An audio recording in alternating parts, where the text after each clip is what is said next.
conquête de la souveraineté passe avant tout par l'exploitation des ressources nationales au profit de nos populations.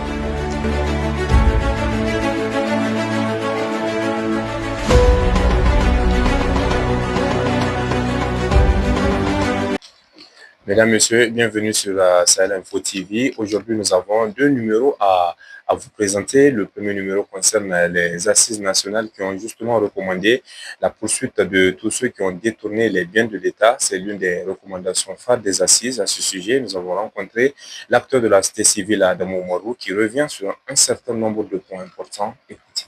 Pour revenir avant, on sait que quand même à un moment, le ministre de la Justice et des droits de l'homme, Gardesso, avait envoyé quand même des correspondances au niveau de tous les responsables des tribunaux pour les interpeller par rapport à la question, surtout aux questions de détournement et de délinquance économique, et de traiter ces dossiers conformément aussi au code pénal et au code de procédure pénale.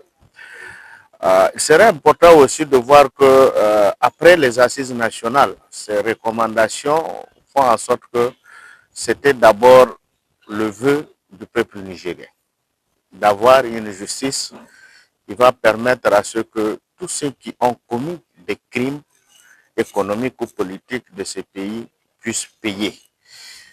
Qu'on ne puisse pas faire les mêmes erreurs que nous avons connues durant d'après la conférence nationale, et de faire en sorte que ça serve de leçon pour les autres ou les dirigeants futurs. Mais à la date d'aujourd'hui, on sait que la charte de la refondation a été promulguée, même s'il y a un débat autour toujours de cette charte à travers certains articles qui ont été modifiés, 4 articles. Il y a aussi d'autres aspects tels que l'élévation du chef de l'État au grade de général d'armée, etc. Mais à la date d'aujourd'hui, le reste, en ce qui concerne ce que le peuple attendait, ça reste toujours ce silence radio. Et ce silence a été aussi une inquiétude pour le peuple nigérien. Le peuple nigérien reste inquiet par rapport aux événements d'après les assises nationales.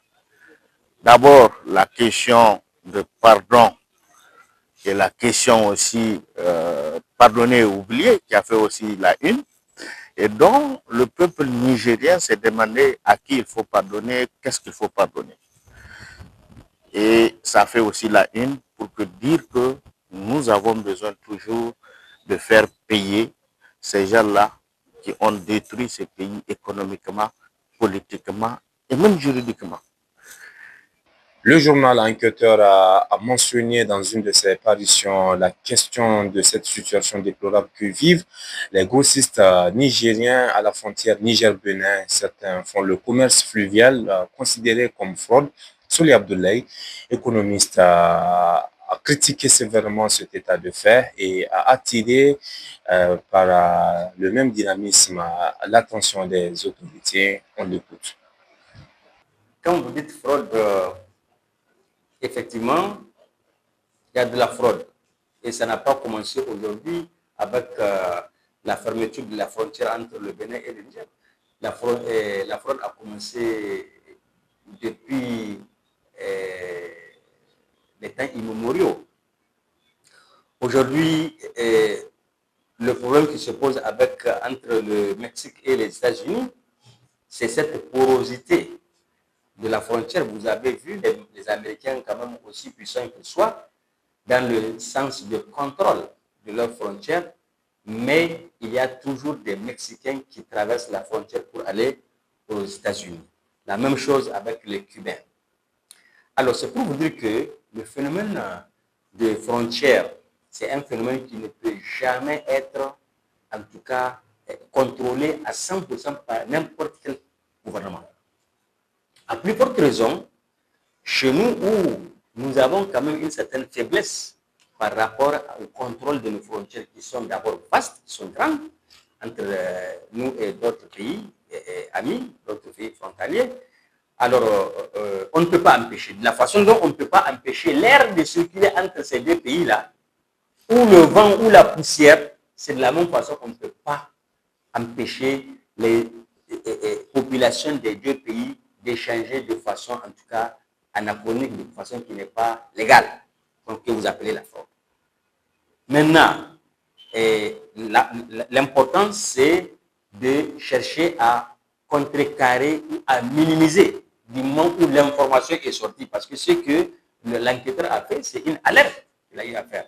Donc maintenant, si les autorités nigériennes apprennent cela, et donc ils décident de prendre les dispositions nécessaires pour minimiser l'impact de cette fraude-là.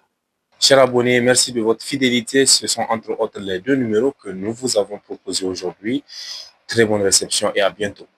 La conquête de la souveraineté passe avant tout par l'exploitation des ressources nationales au profit de nos populations.